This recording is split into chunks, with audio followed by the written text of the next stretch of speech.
Well, with regard to the media, there's essentially two topics. One question is institutional, so what are they? Given what they are, once you have a look at that, you make some rather plausible, draw some plausible conclusions about what you'd expect the media product to be like, given their institutional nature. And then comes the real serious work, because the institutional nature is kind of straightforward and obvious. And the serious work is to try to see to what extent the plausible conclusions from the institutional nature are actually verified or falsified, in which case you change your picture of what you think their nature is. And on the media, at least anything I've been involved in, I'd say 99% of the work is on the second part. And as far as my own personal contribution to it is, it's about 100%. Like in the book that Ed Herman and I wrote, Manufacturing Consent, there is a section on the institutional structure, but he wrote that part. I just sort of signed my name to it. The easy way to write a book. So I'll say what, and the reason is not because I disagree or learn anything special, but because it seems to me kind of transparent. So much so that if we really had like some sort of free country, it's the kind of thing you'd learn in elementary school. Not deep, no big problems, no conceptual analysis of the kind that Mike keeps telling us exists. Just straightforward, he's asleep, I hope, straightforward common sense. He's awake. I just wanted to see. Okay. Every once in a while, I'll stick in a dig. Just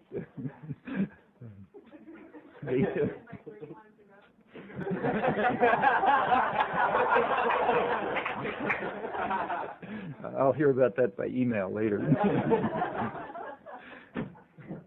So, what are the media? Either they're the major media. I don't mean Z Magazine.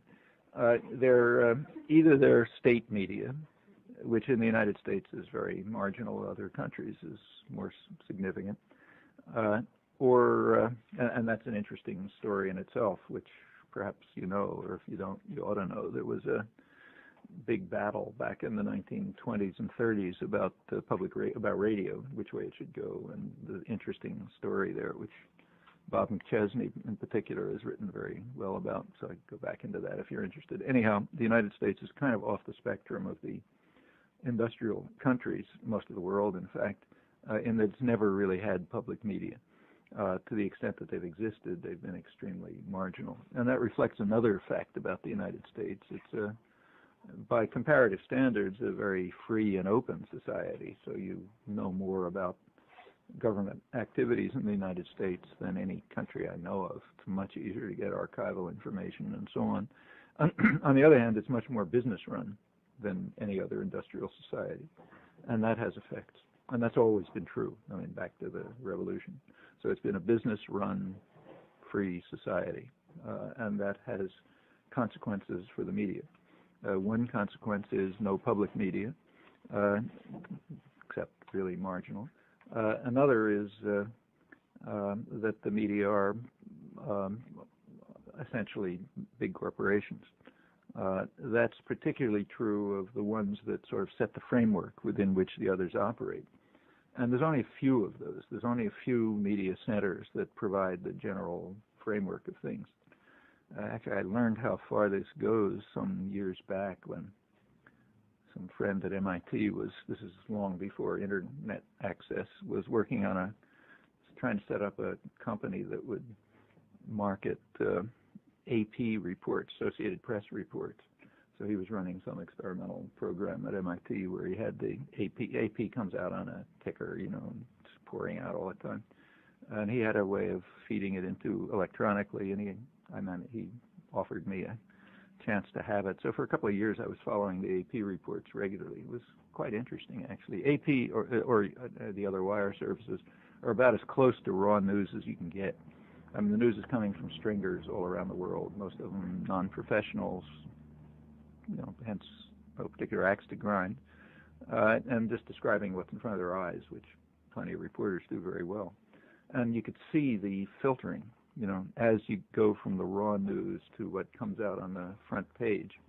and I used to write about it. I've stopped because I don't have time, but it's quite an interesting transition. If somebody wants to do a research now it's a lot easier to do because it's all automated, but if you want to see the way it works, it's quite interesting. Anyhow, the raw news comes through.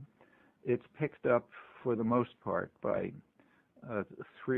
just a small number of centers, and the others just do what they're told. So in fact, it's so extreme that this is in the 80s, probably still the same. At around 4 o'clock in the afternoon, this flood of news would stop every day, and there would be a notice that said, "Notice to editors." And it said, "The New York Times tomorrow will have the following stories on the front page." And it lists the stories Times is going to have. And what that essentially tells an editor in the Midwest or someplace is that's tomorrow's news. So for the quarter of a page that you devote to non-local affairs, this is what your story is, and just take that. And then they either get it from the New York Times News Service or the Washington Post News Service or maybe AP, or AP has its own lead story, so you pick up that one. And that's essentially what's done in most of the country. You're just occasionally an editor will be more ambitious, but usually they'll just pick up whatever passes through that filter. Same is true of everything else, like say books. A local library in say Omaha or someplace. The librarian doesn't have the resources or time or anything to find out what books to buy. So what they do is read the New York Times weekly book review, and that essentially tells the librarian, here's the books. And again, it's a filtering service, and they're very aware. I'm sure they're aware of it. I mean, they know that they are deciding what happens all over the country. If they don't want a book to be known, they won't review it. Or else, if they know it's going to be heard of and they want to smash it, they'll smash it. If they want people to buy it and have it around, they'll assign it to a sympathetic reviewer. I mean, that's the way the thing works. And the same is true of news. Now, sometimes you see kind of striking consequences of this. So sometimes it's just amazing. So it almost makes you want to believe in the conspiracy theories we're always told we shouldn't be believing in by Me Too. So, for example, during you remember back around 1984, I guess it was, there was kind of a popular rebellion in the Philippines, and the Marcos regime was overthrown by popular action, and Correa Aquino got in. It was sort of somewhat of a mild democratic revolution. The U.S. was supporting Marcos totally. He was, the man George Bush had just gone down there to tell him how much we love him and he's such a wonderful Democrat and so on. The U.S. was giving full support to Marcos, who was a typical brutal, murderous gangster and robber and so on. But there came a point in the course of the demonstrations at which the army turned against him. And at that point it was clear he couldn't hang on. And there was a particular day, I think it was February 22nd or whatever, there was a ton of news coming through from the Philippines, so I was watching it just to see what would happen. And right in the middle of all of this, you're getting this constant flood of news about what's happening on the streets. A notice came in, again, notice to editors, saying, from this point on, all Associated Press stories will be about U.S. support for Aquino. Okay. In other words, the government had switched sides. It was now against Marcos because he couldn't be held on and the army had turned against him. So from then on, all the stories were about how the U.S. is supporting the democratic revolution. And any editor understands that. That's the way it goes on that. Sometimes there are interesting cases where it doesn't work, and those are striking too. So, for example, take a more recent case in the September or October 1994. You recall there had been, this is about Haiti, there had been 3 years of really brutal terror in Haiti. I was actually down there during the peak of it, and it was pretty bad. which the U.S. was basically supporting. I mean, they claimed they weren't, but in fact the U.S. was supporting it. It came a point when the U.S. had decided that it was enough. You know, people had been smashed up enough, and now they could do what they called restoring democracy. So there's big propaganda about how the U.S. is sending troops to restore democracy and bring back the elected leader, and this, you know, I don't have to go through that. But what was in fact happening was they had decided people had been smashed up enough. They could now bring back President Aristide, but on the condition that he follow the program of the U.S. candidate in the 1991 election, who had gotten 14% of the vote. He had an ultra-right-wing program that the population had overwhelmingly voted against, and now they were going to get it rammed down their throat after 3 years of terror, with the Marines coming in to restore democracy. That was the picture. Well, again, it was clear that, you know, it was like the day before the troops were landing, so I was again watching the AP reports all day, and they kept pouring through, restoring democracy, this and that, except for one thing. The lead story that day, as I say, they commonly have a lead story, which they keep emphasizing, so nobody misses it. You know, the story you should pick up. The lead story that day was actually quite interesting. The lead story was leaks from the Justice Department, which turned out to be accurate and were in fact conceded. The leaks from the Justice Department said that it had been discovered that the Bush administration and the Clinton administration had authorized illegal shipments of oil from the Texaco Corporation to the military junta and the wealthy leadership, which means that the embargo had been a total fraud. I mean, it was sort of clear anyway, but here you had it, direct information that Clinton and Bush had simply authorized the oil companies to keep sending oil despite the presidential directive not to. Well, oil's right at the heart of any embargo. You don't stop oil, you haven't stopped anything. And you could see in Haiti that the rich families were building oil farms. So oil was coming in, you could just see it. At the same time, the CIA was testifying before Congress that all the oil had been stopped and the embargo was really working and so on. So here's a really interesting story. Well, the next day, troops landed, the whole thing happened. Mike, if he's still awake, was twisting my arms for an article. So I wrote an article on Haiti and on the whole story. And this was the story. What I wrote would come out in about 6 weeks, so I kind of wrote it in past tense. And no matter how cynical you get, you never are cynical enough, it turned out. I assumed that 6 weeks from now this story would be known, so I referred to it in past tense, you know, and described the rough details without saying too much. Then what happened was interesting. The troops landed on Monday.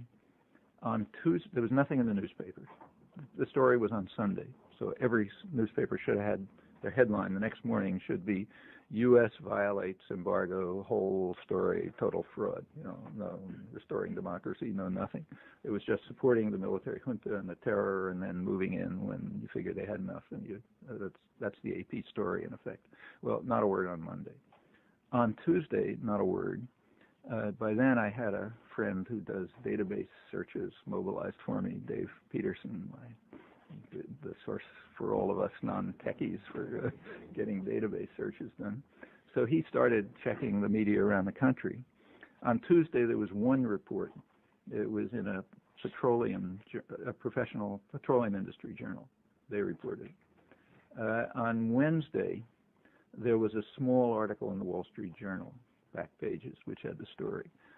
By then, there were a couple of stories appearing in places like Akron, Ohio, or Las Vegas, and they just scattered around the country.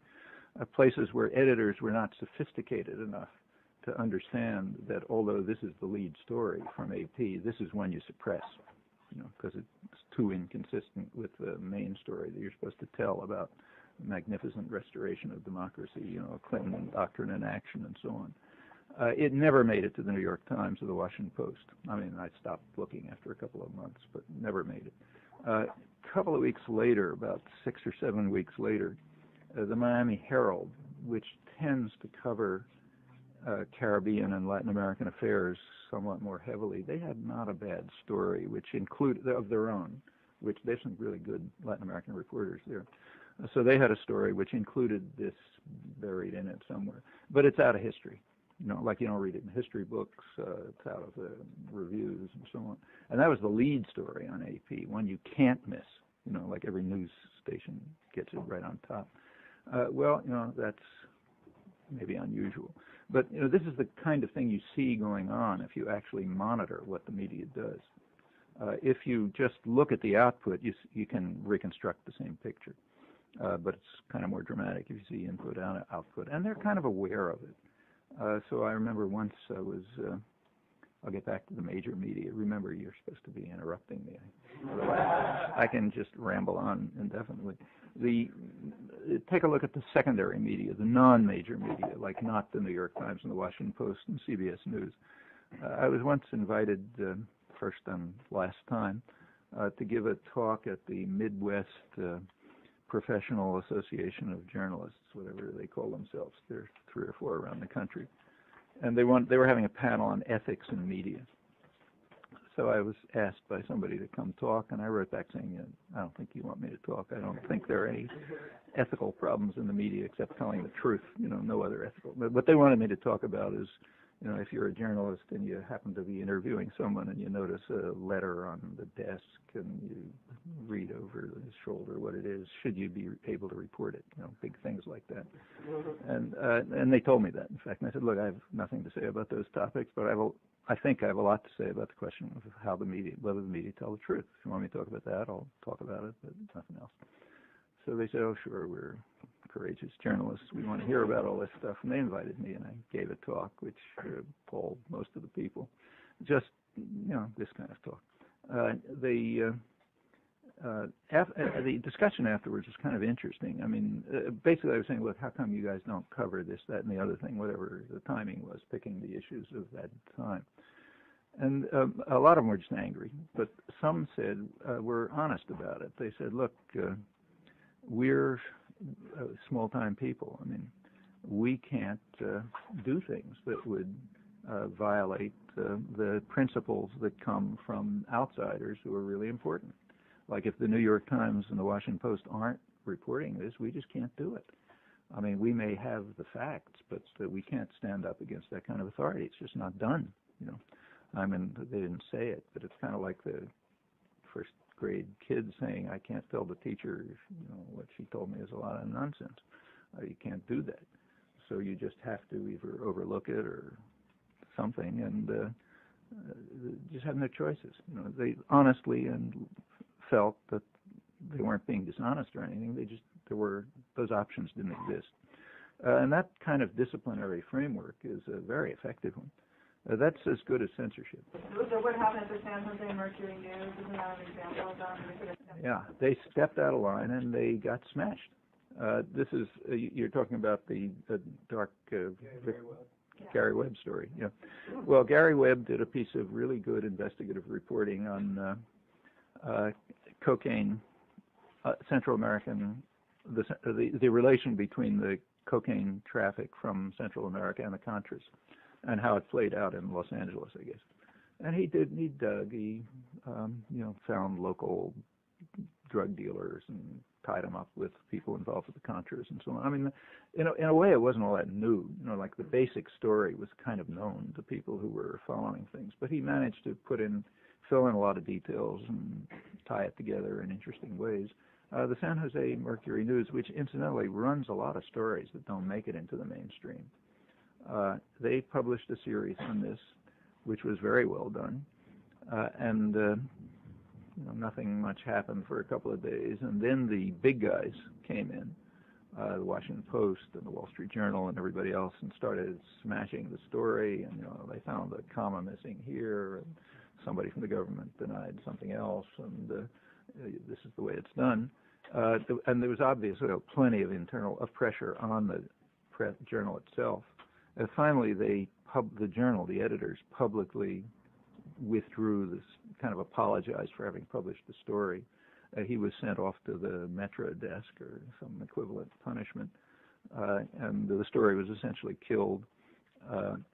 And he quit, and finally published it as a book. I think it's called Dark Victory.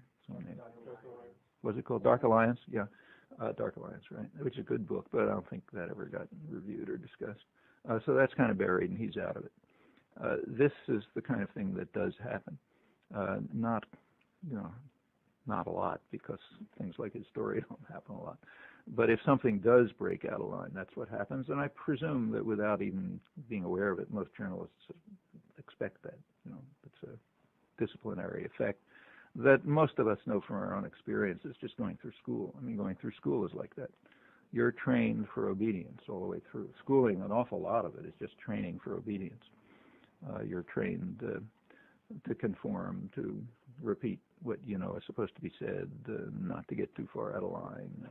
In fact, any of us who got to a good college, as most of us, I suppose, did it simply by being dishonest. I know if I look back at my own personal life, yeah, it's exactly what it was. If the teacher said something, like the history teacher in school said something was obviously ridiculous, you didn't get up and say, you're absurd. Anybody knows the other way around. But you just sat there and you figured, okay, I'll give that answer on the test and I'll do whatever I want. And that's how you get through. People who don't accept the discipline are usually weeded out somewhere along the way. There are behavior problems, or take Ritalin or something or other. And I've actually seen that happen myself, even with my own kids. Sorry to be the same person. Yeah. Move over and ask a question. You should be like the Spartacist League. They always have 3 people around. I'm going to be taking you too much off the topic to talk a little bit about education, just kind of segueing from that. So. Yeah. Well, that's the way the educational system works. I mean, I've seen it plenty of times. What you see happening now with education? Well, what's happening now with education is, in a way, what's been going on since the 60s. The 60s really revitalized the society. I mean, they changed it a lot. It had a big civilizing effect. It freed people up. I mean, all kind of new thinking in all domains. It just had a tremendous effect. And it's just a completely different country, and a much better country. And for that reason, it was detested, immediately after the 60s, right away. There was a major effort, a lot of it quite public, to reverse, to get rid of this rot, to undermine what happened, and a lot of it was discussed. If you haven't done so yet, I would urge people to read a very important book. I'll get back to education, which comes up there, called "The Crisis of Democracy." It's a quite important book. It was not intended to be read, and that makes it useful to read. It was intended as a kind of an internal document of the Trilateral Commission. The Trilateral Commission had just been formed by David Rockefeller in 1973 or so. It's trilateral because it was Europe, Japan, and the United States, and it brought together sort of liberal internationalist segments of the ruling classes. You get a picture of it by the fact that the Carter administration was totally drawn from its ranks, including Carter and all of his top advisors. So that was the general character of the Trilateral Commission, kind of on the liberal side of the spectrum and internationalist, as David Rockefeller himself is. Their first major publication was called The Crisis of Democracy. The Crisis of Democracy was about the 60s. The 60s had brought about, they said, a crisis of democracy in all of the trilateral areas, Europe, Japan, and the United States. The crisis was that people were actually becoming involved in the political arena. People who are supposed to be passive and obedient and quiet, nice people, were organizing and pressing their own interests and demands. And this, what they said, was happening all over. I mean, women, youth, farmers, all kind of people are just supposed to shut up and do what they're told. We're trying to become involved in things. And that caused what they called a crisis of governability. It was what they called excessive democracy. And they even said what the right kind of democracy is. As I say, they were talking to each other, so they didn't really expect anybody to read it. Actually, side comment. As soon as I read it, I immediately bought up lots and lots of copies, started sending them around, put them on MIT reading lists and so on. And I noticed, maybe there's no cause and effect. Anyway, it went out of print very quickly, and it came back years later I think he can now get it, but it clearly wasn't intended to be read. The U.S.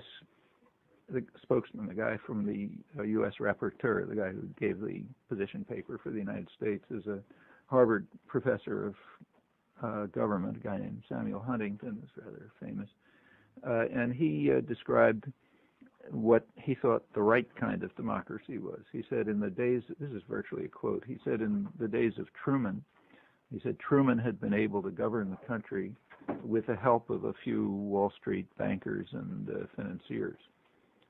And that was the good old days. There was no crisis of democracy then. But you were getting this crisis of governability in the 60s with lots of people trying to go where they don't belong, into the public arena. And then the question is, well, what do we do about this? You know, you've got to suppress it. And part of it had to do with education. So they said that the educational institutions, what they called, that's not my words, what they called the institutions for the indoctrination of the young, like the churches and the schools and the universities, just aren't doing their job. Students are too rambunctious and thinking too much, and children aren't obeying orders and so on. So we got to make sure that the institutions that are responsible for the indoctrination of the young really do indoctrinate the young. And from that point on, you can see, I mean, it's not that this started it off. This is one of a whole pile of things, like the establishment of these right-wing think tanks all over the place that have essentially taken control of public debate and shifted it way far to the right, and lots of other things. Actually, financial liberalization is part of this, what we call globalization, which is mostly financial liberalization, was understood, which was introduced then, has the effect of eliminating the possibility of decision-making on the part of national governments. So it undermines the crisis of democracy this way. From many points of view, the same thing were happening, but part of it was the schools. And in the early 80s, the Reagan administration published a book with a lot of fanfare called, what was it called? I remember the title of that book, A Nation in Danger or some such thing. Nation at Risk. Nation at Risk, yeah. Which was total fraud, I mean, beginning to end. And it was completely discredited right away by people in education who all the data were wrong and this, that, and the other thing. But it didn't matter. It was saying what people wanted to hear, so what elites wanted to hear, so it became true. And the nation is at risk because people are uneducated, are falling behind the Japanese or whatever it may be. And we therefore have to go back to old-fashioned disciplinary training, make sure that people, the kids, learn rote learning, memorize facts, follow orders, don't think too much, none of this business. And it's moving on right along to the present. We're in Massachusetts and probably other states. The educational system is now geared around passing idiotic tests. So I have a kid and grandchild in 4th grade who's spending all their time. It's like it's studying for SATs. You memorize the answers to the questions that are going to be asked on the 4th grade test. And the teachers are compelled to do that. If they don't do it, they're going to lose their jobs because they get monitored to see how well the kids do on that 4th grade test. And if one teacher, the kids don't do that well because maybe they're writing interesting papers on some topic that they pursue instead of memorizing meaningless names, the teacher will have her salary cut or be fired. And that's starting to happen. So you're getting the natural effects. Teachers are cheating. They're figuring out ways of. Their lives are at stake. They have to. So you get the usual test-style effect. You learn pointless, stupid things, which you're going to forget 2 minutes later. But you learn, the main thing you learn is discipline. You learn discipline, authority, and not to think for yourself. And there's a 4th grade one, an 8th grade one, and so on. About the crisis of democracy, could you talk a bit about how you think the MAI was defeated? Well, the interesting thing about all of these efforts, there's been a huge effort over the past, 30 years to try to roll back the 60s, and it hasn't happened. I mean, it just keeps growing. The same whatever was going on in the 60s, which if you look back was pretty small. It was not that widespread. There were a lot of things going on in society, like all over the place, but the visible activism was pretty narrowly focused. It was, first of all, it was mostly young people and mostly students. Not that things were going on in the youth generally. A lot of things were going on, but they were taking different, they were expressing themselves in different ways. But the direct political activism was mostly students and not in that many universities, and it was mostly the late 60s, so 68, 69, around then, for a couple of years. And students are a transitory group of people. You're a student for a couple of years and then you're out of it. So in a way it wasn't deeply rooted. And I think it was assumed that you could sort of smash it. You could roll it back and get back to the good old days when Truman could govern the country, et cetera, et cetera. But it didn't happen. The major movements that really had a large-scale effect are actually from the 70s, not from the 60s. So it's in the 70s that you get, say, the feminist movement and the environmental movements and the human rights movements, the anti-nuclear movement, the solidarity movements like anti-apartheid and all this stuff. This is not the 60s. This is it sort of had its roots there in some way, but it was growing up later, and it became very extensive. And it's bigger than it ever was. So and it's now to the point where they understand very well that they have to keep things secret because the ferment is so close to the surface, that if anything comes out, it won't work. And that's what happened with the MAI. The MAI was, what this is multilateral agreement on investments. Well, it's kind of one of these series of investor rights agreements that are getting rammed through all over the place. Some of them visibly, some not. The MAI, without going into the details, was a massive investor rights treaty, which was going to allow investors to basically do anything they wanted. That sort of eliminated all constraints. And it was proposed, it sort of became formalized around 1996. The business world knew about it at once. So right around that time, I don't know what they're called, but there's a kind of an international chamber of commerce, the business organization that's oriented towards international affairs, whatever they're called. They published a big monograph, which was circulated to all corporations. The media certainly knew about it. It's inconceivable that they didn't. It was known to the corporate world. It was known to the media world. They kept it secret everywhere around the world. It was kept secret for, this was 1995, I think it got started. It stayed secret until 1997, which is pretty impressive discipline. Finally, in 1997, it started breaking through from activists, first in Canada. There's good activists, and some pretty well-known people like Maud Barlow and others, but they have good groups. Somehow they got a copy of it from somewhere. I think it was leaked to them by somebody on the inside. Another copy was leaked to Lori Wallach, who works with Public Citizen Nader Group. But starting in Canada, they began just to publicize it, just publicize the information. Within no time, it had become a big issue. In Canada, it got to be a big enough issue, so it was all over the major media. So the major press and Canadian Broadcasting Corporation had stories about it. Interestingly, it was kept out of the United States, even though it was still going. It was pretty open in Canada. I did an article on this, so I reviewed the way it worked, and it's kind of interesting. In Australia, it broke through in January 1998, and instantly became a huge issue. Town meetings, big things. In England, about a month later, like around February. France, about a month later. By then, it was also beginning to break through in the United States. And more or less the same story in most of the industrial world. Anyway, by August, the OECD, the 30 rich countries, they had a meeting scheduled for April where they were going to ratify this thing. And it was just breaking through by like February. By the time it got to April, they couldn't ratify it. There was so much pressure from grassroots organizations that they simply couldn't ram it through. They delayed it for a later meeting, and there was even more pressure, and they finally, publicly at least, abandoned it. What they're now trying to do is sneak it through quietly in other ways. Well, this is, and it was kind of interesting to read the business press after this. And I have another article. It's called "Hordes of Vigilantes."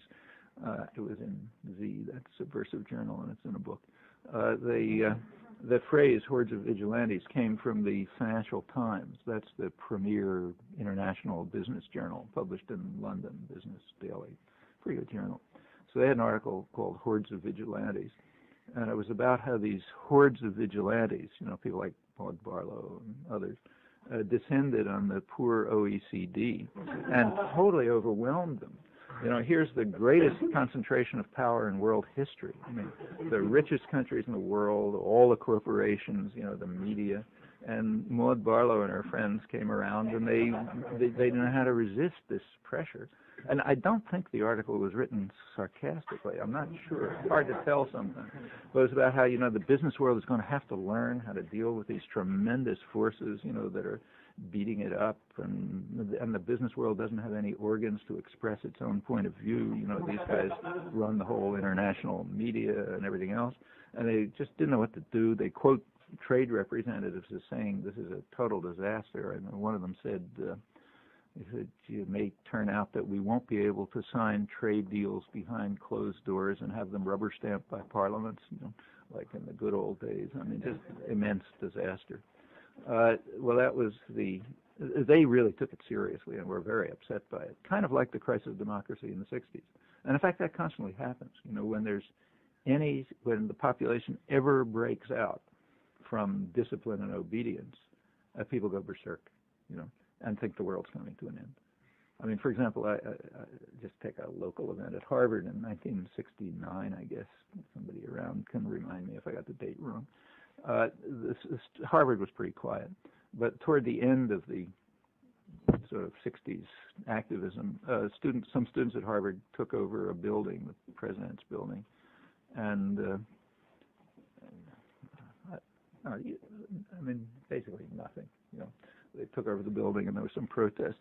There is now a story that has been concocted. There's books about it, and, impassioned articles and so on about how how most of the faculty sold out, but a few courageous people, I don't know if you know Harvard professors, but if you didn't know, surrounded the library to defend the library against these fiends who were going to come and burn down the library, like the Library of Alexandria. But some of them stood there bravely confronting Mike Albert and a couple of other people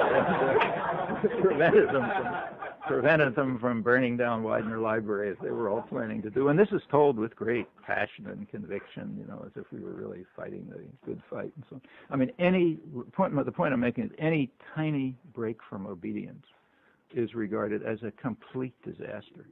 I mean, it's like an extremely authoritarian parent, who expects the kids to simply do what they're told every second. And if a kid makes a slight move out of it, the world's coming to an end because it's all going to collapse. And in fact, it's not a totally unrealistic picture. If there's any breakthrough, it might all collapse. And so, just last comment before, the same is true of foreign policy. I mean, if you look over foreign policy, you'll know that the harshest reaction is against the weakest, most insignificant states. So take, say, Laos. Most people in Laos didn't even know where they existed. They didn't even know they were in the country. They didn't know there was such a place. But it was subjected to the most intense bombing in history because there was now it's claimed it had to do with the Ho Chi Minh Trail, which is just not true. It was because there was a small, very low-key peasant revolution, not even a revolution, with land reform and some things going on, and they really got terrified. Or take, say, the embargo against Cuba. Cuba is not going to destroy the United States, but it's small and weak, and therefore it really has to be subjected to sadistic pressures. In fact, the most extreme example, I guess, was Grenada. Grenada, barely exists. 100,000 people. It's the size of Cambridge, Mass. Had little influence over the nutmeg trade. That was about its role in international affairs. When they had a very authoritarian government, which the U.S. was supporting. When it was overthrown and Maurice Bishop took over, it's like 78, and he started like a fisherman's cooperative for 10 fishermen or something like that. The Carter administration, went berserk. They cut off aid. There was a hurricane, and there was supposed to be aid for the Caribbean region. They would not give aid to any other country in the region unless they agreed to cut Grenada out of it. The country was disrupted. It was finally invaded, invading Grenada. In fact, the U.S.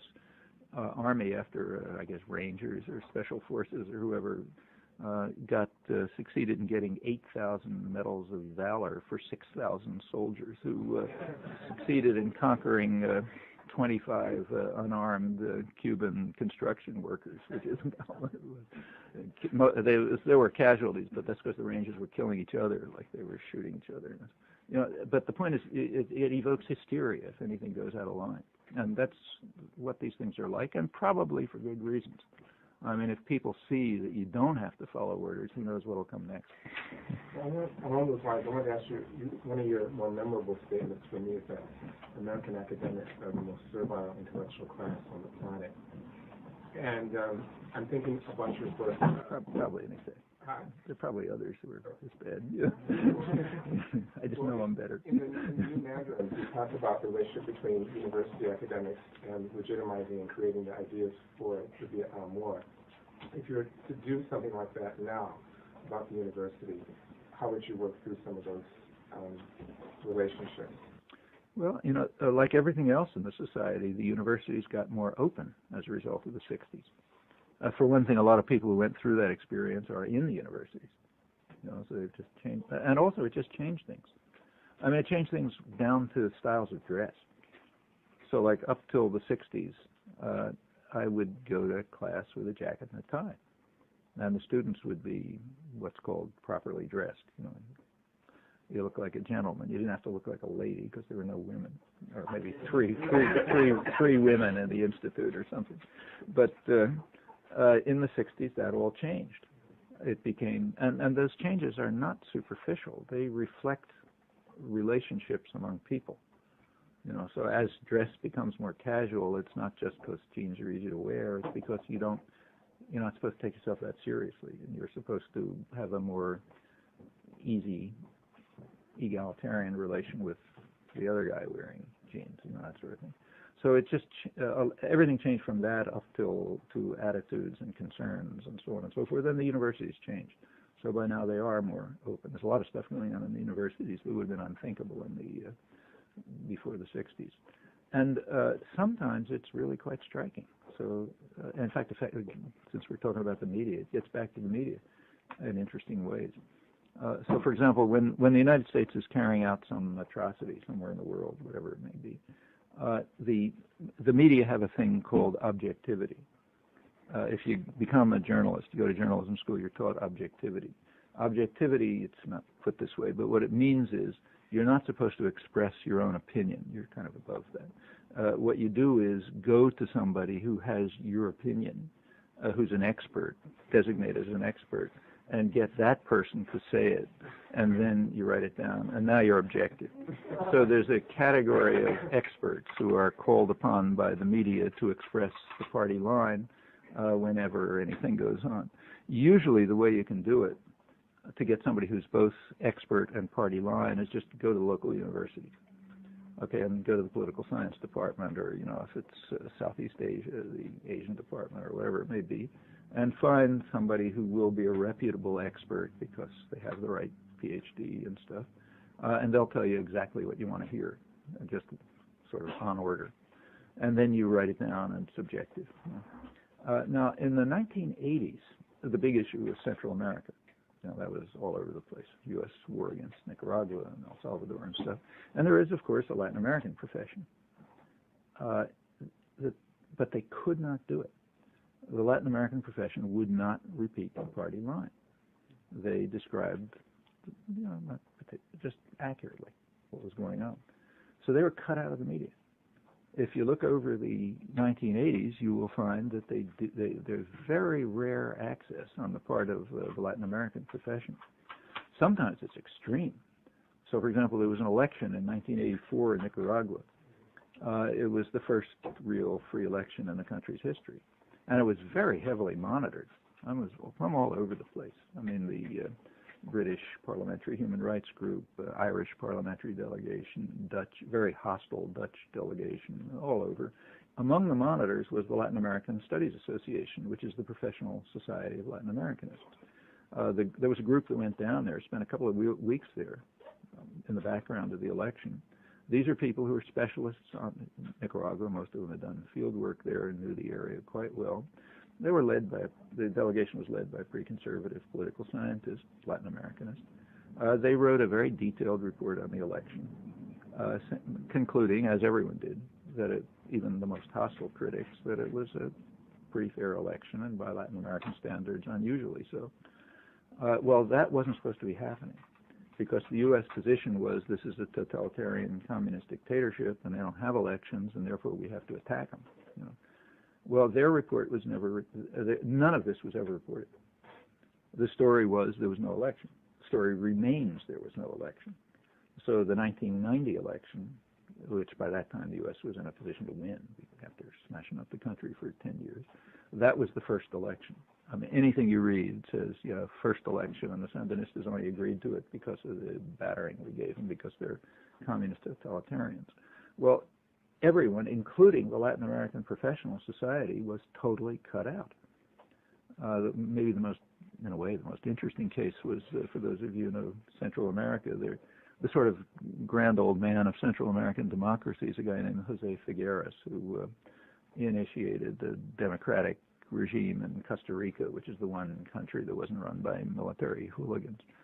He was very pro-U.S. In fact, the United Fruit Company considered him their best delegate in Central America. He was, close to the CIA. He supported the Bay of Pigs, but he was a kind of a social democrat, and he hated the Sandinistas. He was one of the monitors of the election, and he wrote afterwards. He said, "Look, I don't like these guys. I don't like what they're doing." But he said it's the first time in the history of Nicaragua that there's ever been a government that cared about the people, and they ought to be given a chance. You ought to be let alone and given a chance to make their own mistakes. And I don't like it, but the people are voting for it, and it's an honest election. He wasn't reported.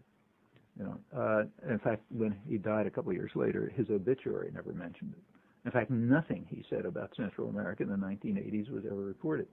And this is the hero, the Democratic hero who was a big U.S. ally and stuff. Going back to the Latin American Studies Association, that went right through the whole period. Occasionally somebody would get an op-ed here and there, but very rarely. The leading historian who writes about Nicaragua, Tom Walker from Ohio University, he is the major historian. He's written the major books and so on.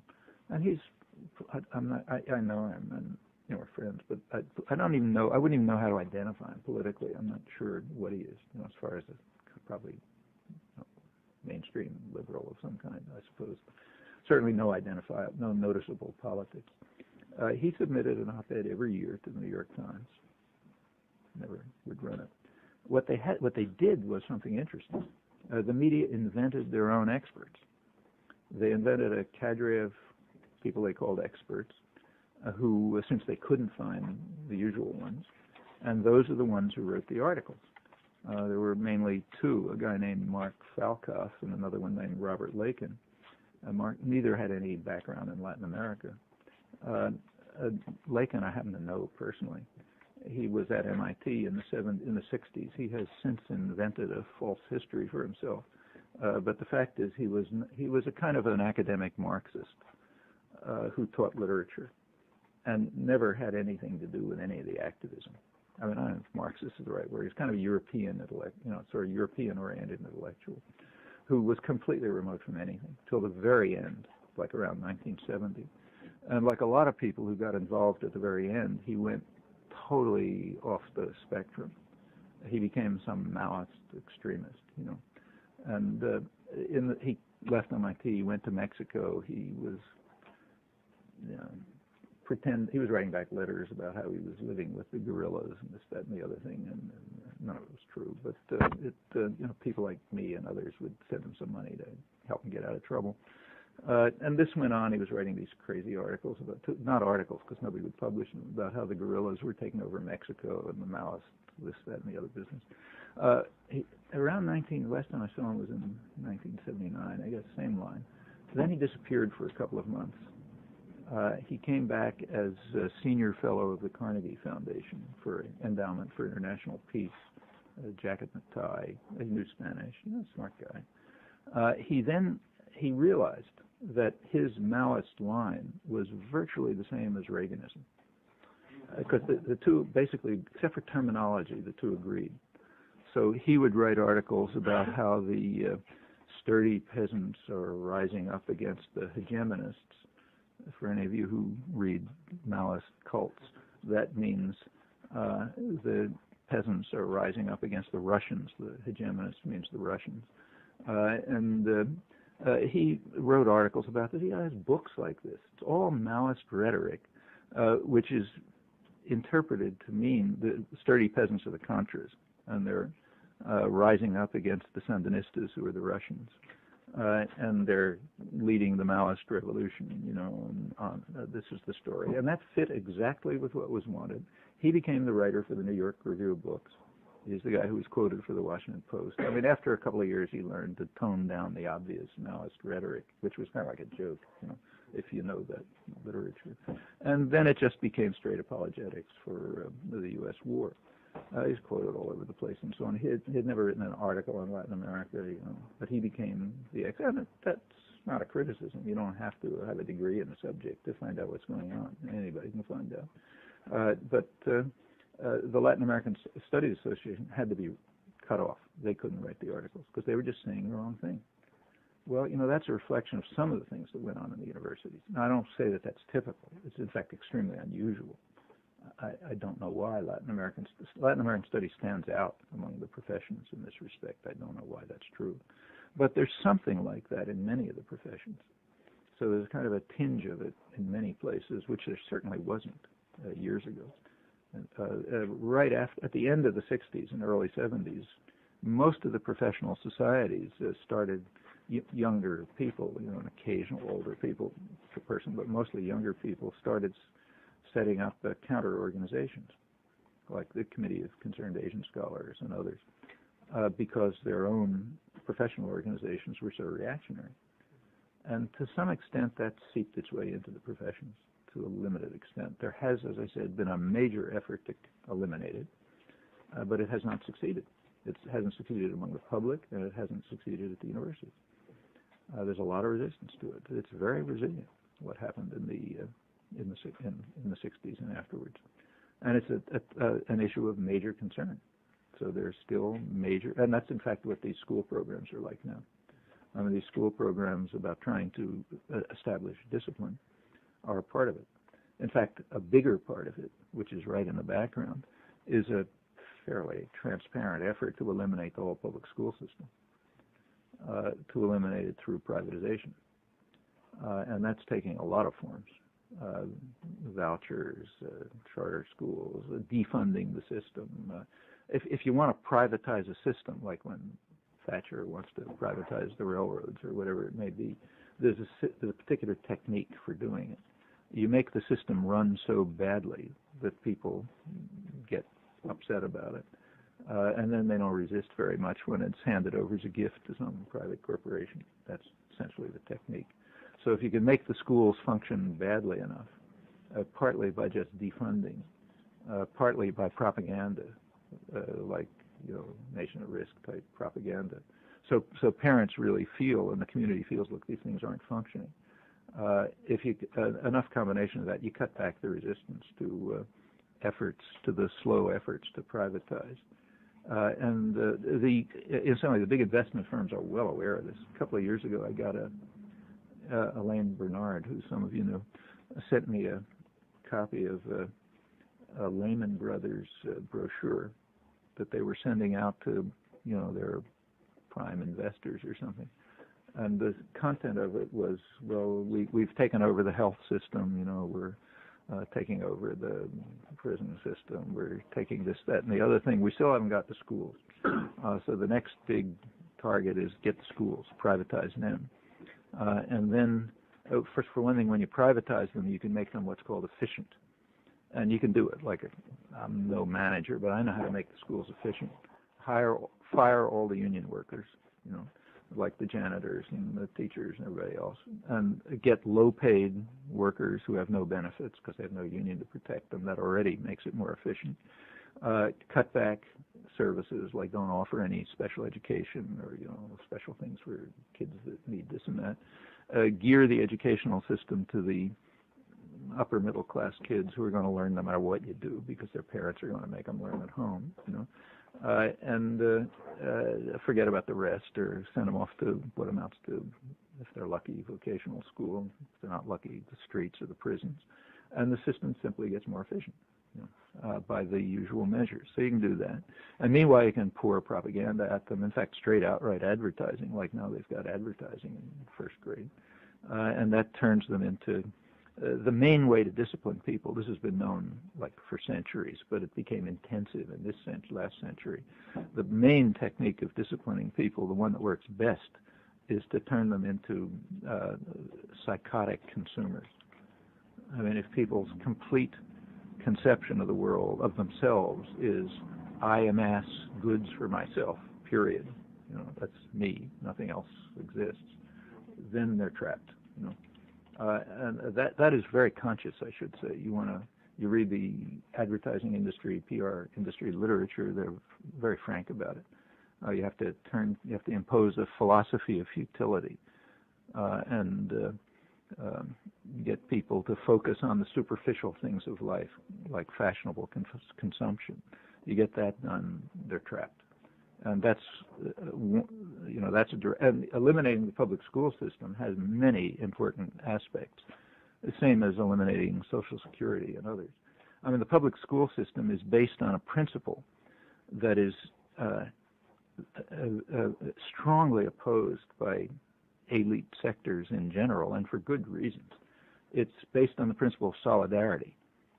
So the public school system is based on the principle that you care whether some other kid who you don't know gets an education, right?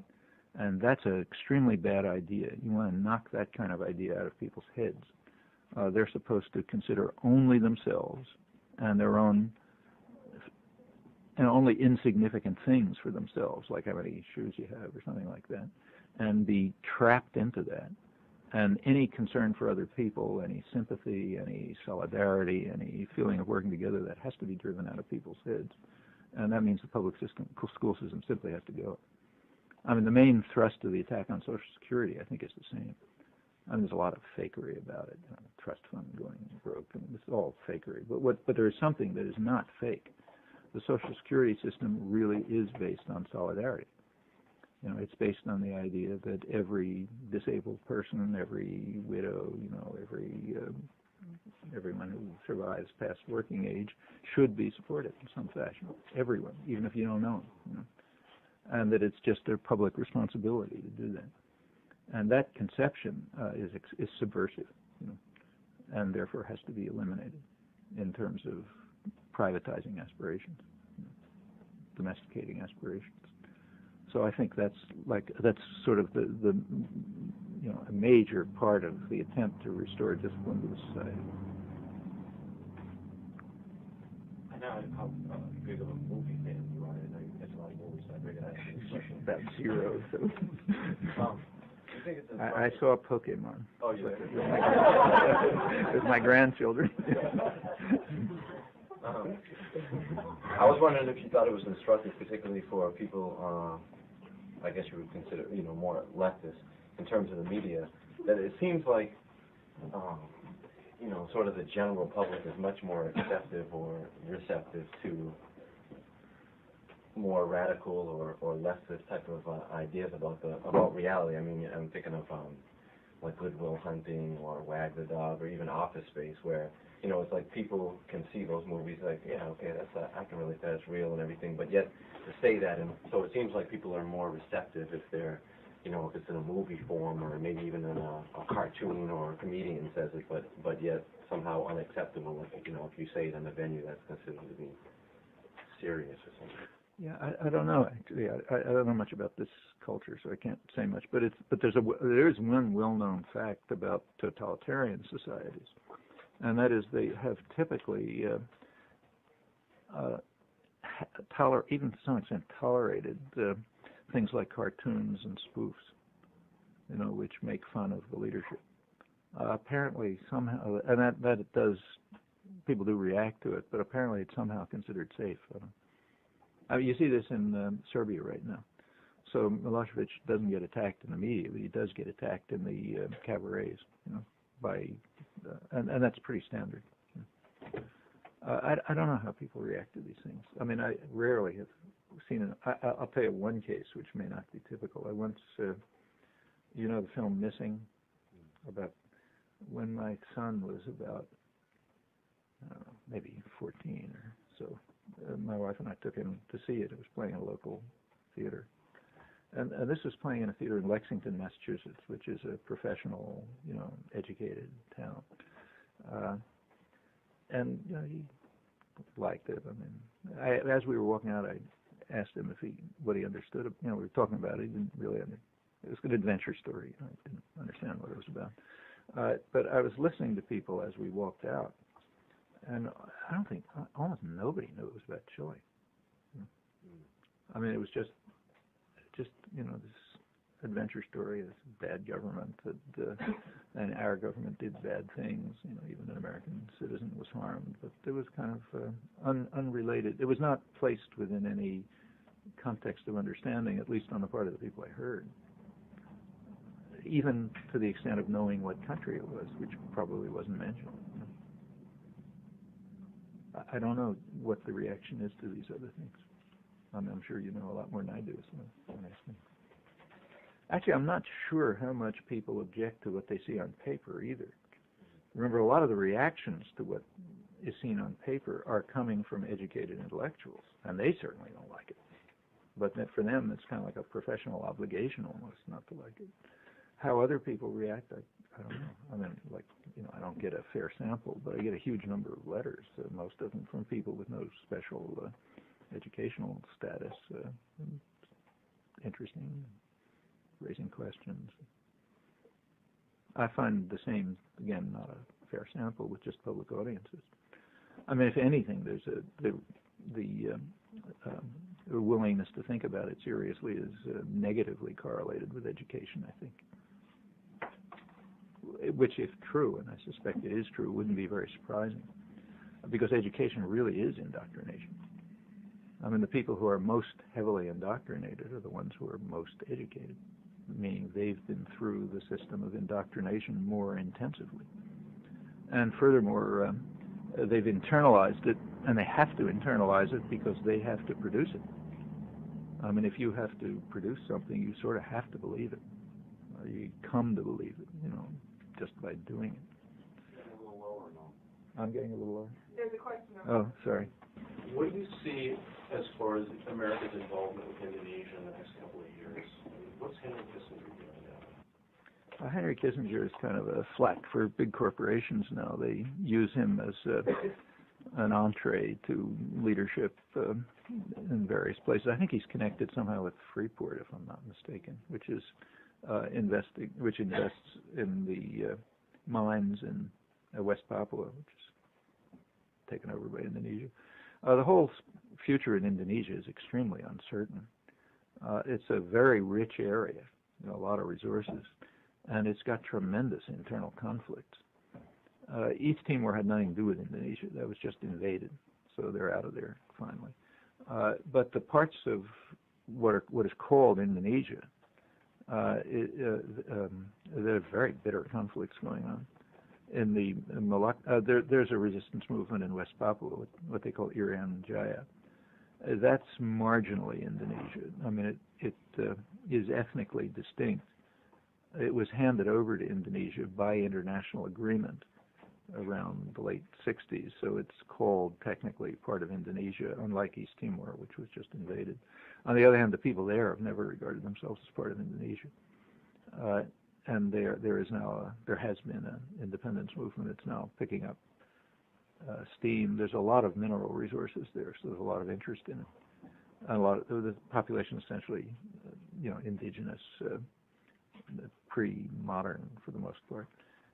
In other parts of Indonesia, there's been bitter battles going on for years. The other end of the archipelago in Aceh, There is an independence movement. There's been a lot of violence putting it down. Aceh as well only worked its way into what was then the Dutch East Indies pretty late. I think early in the 20th century it was incorporated into the Dutch East Indies, and again, they don't feel that they're part of Indonesia, and they're calling for a referendum and independence. Right around the middle in the Moluccas, there's a bitter battle going on, a violent battle with plenty of killing. Indonesian army sort of involved apparently, and it's a Christian-Muslim split. Indonesia's been a pretty tolerant Muslim society it's mostly Muslim for a long time, but there is a kind of jihad group. Some of them apparently come from Afghanistan or had experience there, and are now apparently leading a rather violent anti-Christian movement, and they're met, with comparable elements on the other side, and that's breaking up. And the same in many places. It's not very clear what will happen there. The U.S. is now returning. For a couple of months, the U.S. withheld, at least theoretically, we'll find out 10 years from now what actually happened, but in theory, the U.S. did withhold direct arms shipments and military training for several months. The last known military exercise jointly with Indonesian forces was through August 1999, ended on August 25th, a couple days before the referendum and the huge violence. And since then, as far as anyone has been made public, there haven't been any more military exercises. Theoretically, again, arms shipments stopped around that time, around mid-September, but they're now being renewed, and the military contacts are being renewed. And whatever is happening in detail, you can be pretty sure that the U.S. is going to try very hard to maintain control over whatever goes on there.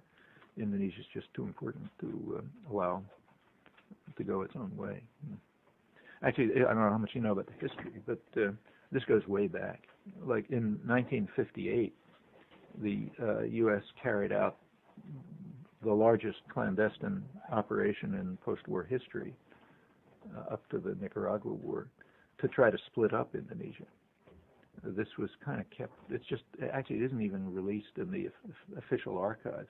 They have not released the official archives, which usually release documents after 30 years or so, 35 years. They skipped over this. They've gone past that period, but they concealed the documents, which were most of it was brought out by the leading Indonesia scholar in the United States, George Cahan and Audrey Cahan, also an Indonesia scholar. George just died, but he was the founder of Southeast Asian Studies, major historian. And he and Audrey is either his wife or his daughter, I'm not sure, but some relation. They just wrote a book, a very interesting book, a couple of years ago called Subversion as Foreign Policy, which is largely about the effort to break up Indonesia in 1958, which was taken extremely seriously. They were afraid that Indonesia was becoming too independent and also too democratic, incidentally. It was allowing a party of the left to take part in elections, a peasant-based party of the left, and it was doing pretty well and looked like it was going to do even better, and that couldn't be tolerated. So there was an attempt to break it up, and that led ultimately to the military coup that took place a couple of years later.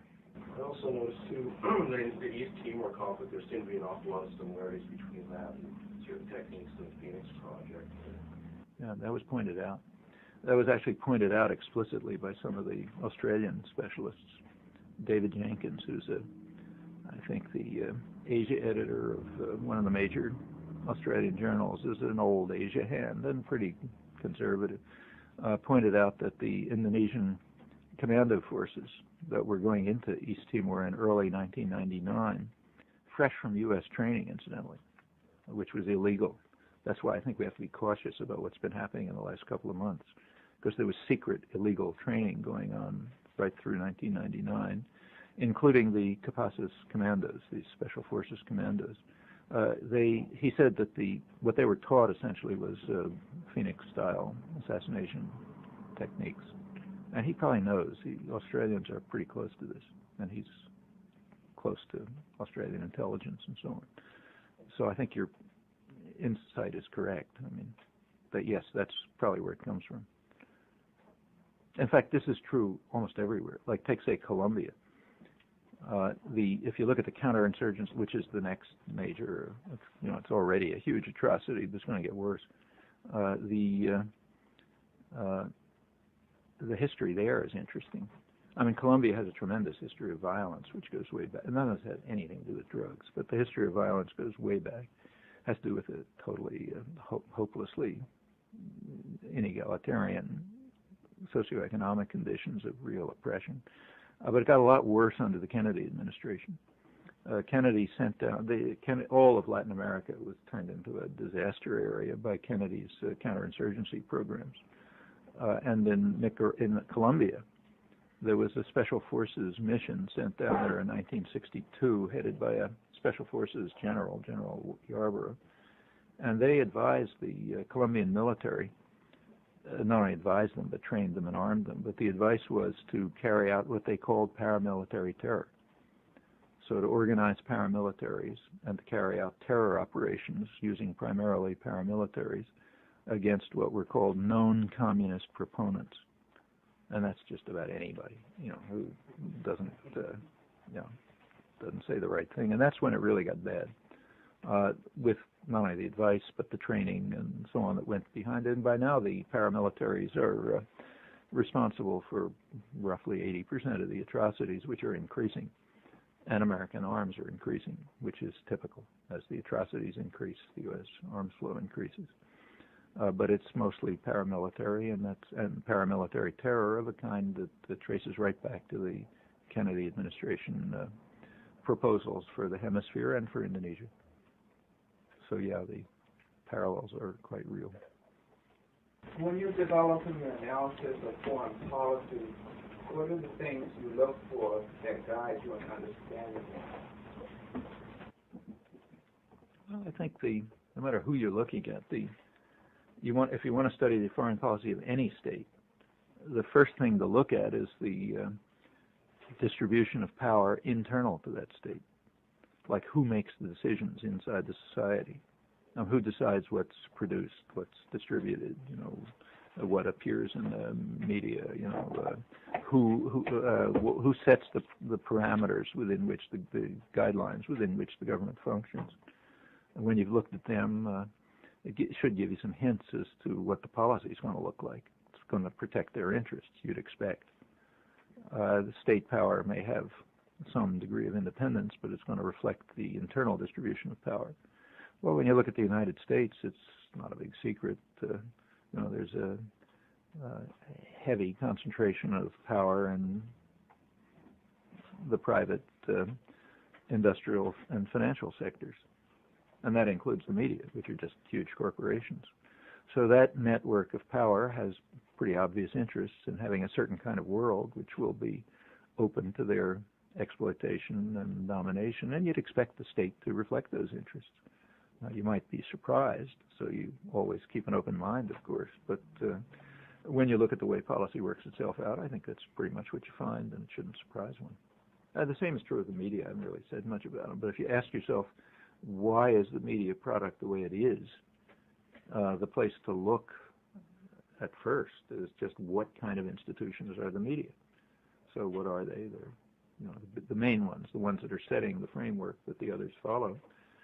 They're huge corporations which sell a product, namely audiences, and in the case of the big ones, privileged audiences to other businesses, namely advertisers. That's the institutional structure of the media, major corporations selling privileged readers to other businesses, and you can at least have some expectations from that as to what picture of the world they'll present, namely one that reflects the interests and concerns of the sellers, the buyers, and the product. And when you look, that's pretty much what you find, and I don't see any reason why anybody should be surprised in it.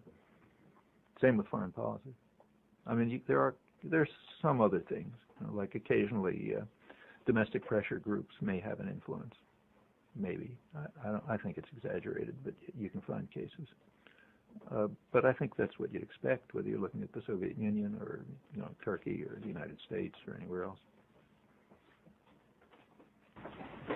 Do you see any relation between the decentralized nature of cyberspace and the internet and the push by high technology companies to acquire media conglomerates? Yeah, I think there's an interesting and important, very important struggle going on right now as to who's going to control the cyberspace. I mean, it is a public creation. It was created in the public sector, in the state sector, only handed over to private power about 5 years ago, in a way which nobody knows, incidentally, like the decision is still secret, but it was done. There was a shift then in the way the thing was viewed. Norman Solomon, who's a media critic, writes commentaries on ZNet. He pointed out, he did just a survey a while back, and he pointed out that prior to 1995, when the system was commercialized, the internet was typically described as an information superhighway. And after 1995, it's typically described as e-commerce. Okay, well, that's part of the shift. E-commerce I think, should be viewed as part of the system of indoctrination. That is the part that's trying to get people focused on individual consumption, forgetting anything else, and sort of pouring it into them. Now the question is, what happens to this whole system? Well, in theory, it's decentralized, but not entirely in practice. Like access to the internet is through a very few places, few portals, and the mergers tend to monopolize those. And they can control, they can't totally control, but they can at least heavily influence what happens to you when you get through one of those portals. Like what's easy to do and what's hard to do. You know, where are you drawn automatically and where do you have to work like a maniac to find out what you want. And there's just no doubt that they're trying to design that in such a way that it'll take people where they want to go. They want them to go. And that means that people who want to find out, say, about the MAI or whatever it may be, are going to find it harder to do, unless they resist. You know, unless this public creation is in fact protected by the public, whose government gave it away. So it seems to me that's a terrain of struggle, really.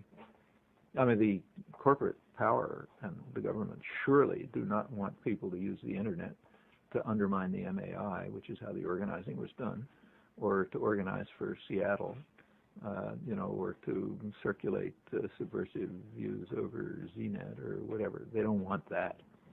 What they want is for people to purchase, you know, subordinate themselves to private power. That's what they want.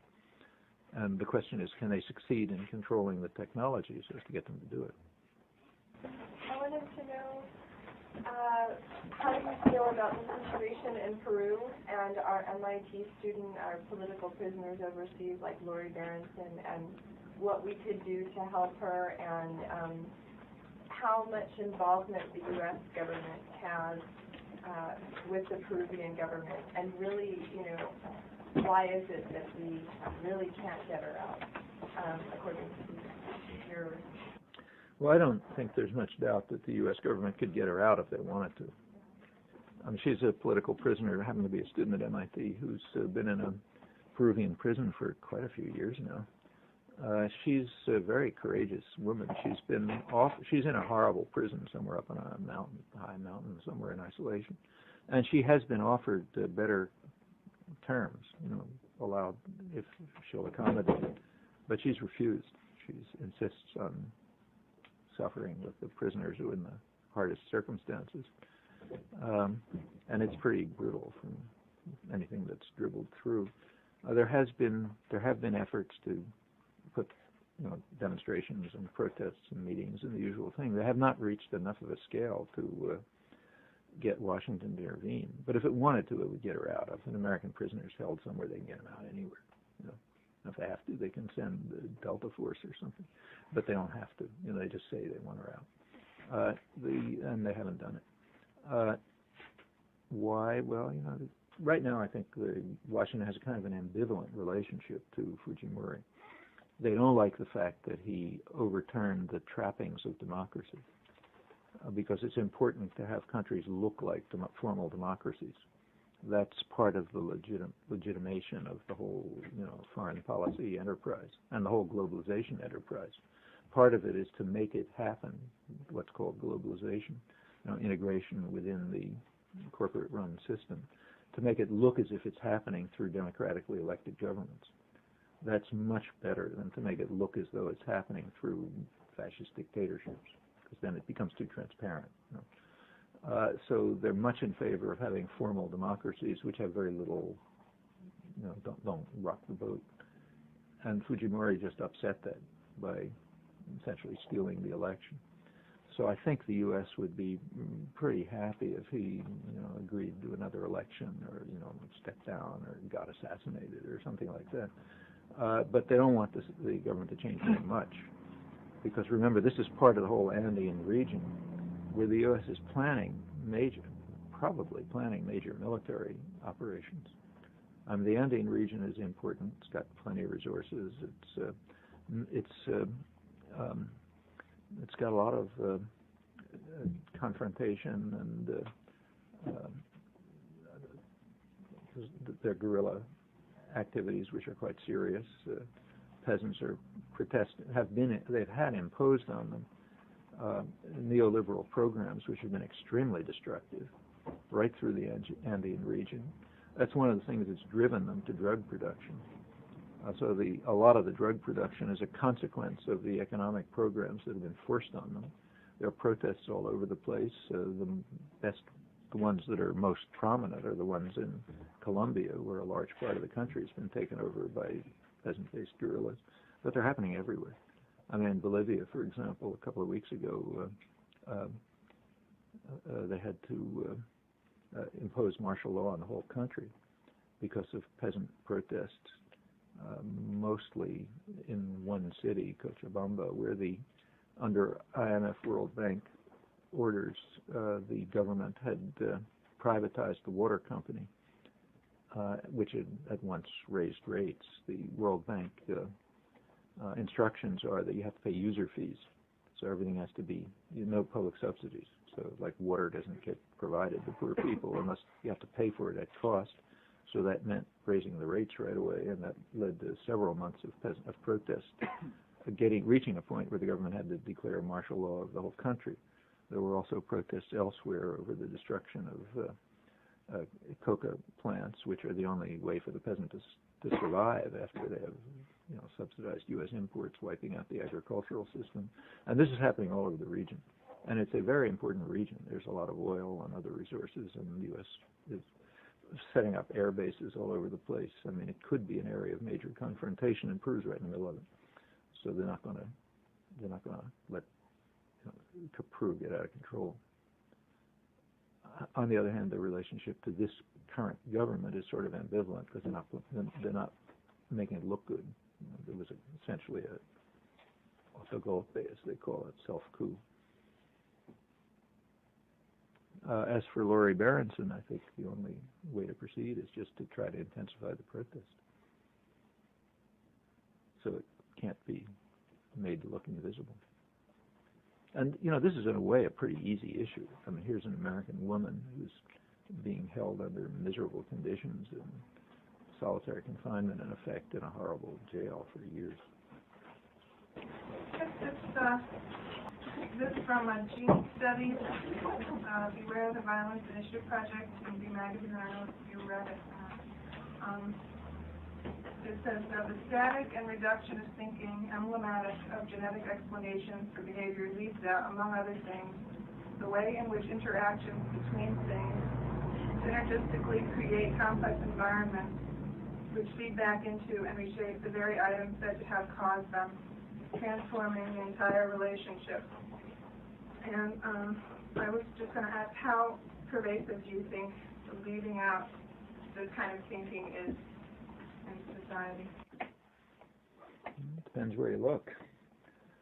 So let's just take basic biology, forgetting society. Any serious biologist will tell you that if they ever get to figuring out what the genome means, which is a long way away, it's going to still tell you very little about what an organism is. I mean, even it's just overt physical characteristics.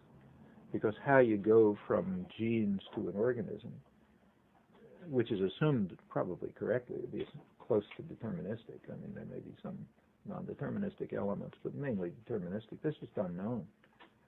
I mean, some things are known about how a chicken embryo gets to be a chicken, but it turns out to be extremely complex. The same gene is doing different things at different times, and genes are splitting up, and parts of them are doing one protein, another one another protein. There's maybe apparently way fewer genes in the human organism than was assumed, maybe 40,000 or so. But somehow they're creating around 1 million proteins. That's what genes basically do, is create proteins. And this process called epigenesis, how you go from a genetic endowment to a organism, is essentially unknown. You know, and now we're talking about things like arms and legs and eyes and stuff like this. When you get to traits, I mean, it's out of sight. I mean, look, there's no doubt in my mind, at least, that most of everything about us, including how we behave and how we interact with one another, and is based in our genes. You know, it just has to be. Otherwise, we'd be kind of acting randomly all the time. If we act systematically in any fashion, it's because it's coming out of our innate endowment. But having said that, we're essentially at sea. I mean, just to illustrate how little is known, one of the main experimental organisms is a thing called a nematode. This is a tiny little worm which has, I think, 800 cells and I think 300 neurons. And the wiring diagram for the neurons, you know, like how they're interconnected and everything, that's completely known. It's been known for years. The thing has a 3-day gestation period. Everything that happens during that is known. The genome has been decoded a long time ago. In fact, you know about everything you could know about, except why it does what it does. So like there's a big research project at MIT that's been going, interdisciplinary research project involving the systems engineering and the biology department and so on. They've been working on this for years, trying to see if you can figure out from the information about the genetic structure of the nematode, which is all there, you have to wait, how you can figure out why the organism, I don't know, turns left or whatever a nematode does. And apparently that's an extremely hard problem, so hard that some people working on it think that it may be unsolvable, which has a technical meaning in mathematics, that there may be no sort of algorithm that determines it. And we're talking about a tiny organism. When you get to things as complicated as an insect, it's almost impossible. When you get to humans, you're just in outer space. So yeah, there's I'm just at the level of basic biology. These questions are mostly unstatable almost. When you think about, we have to deal with, human beings. We are human beings. We care about other human beings and how they behave and what they feel and so on and so forth. And you got to make huge leaps because you have to deal with the situation. You can't base it on science because science doesn't tell you enough. And as soon as you do, you have to think what you call synergistically. And you must. There's just too many complicated interactions. But to look for genetic elements makes a good deal of sense. And if you can find them, great. Anything you can learn about people is fine. On that note, is that okay if we Yeah.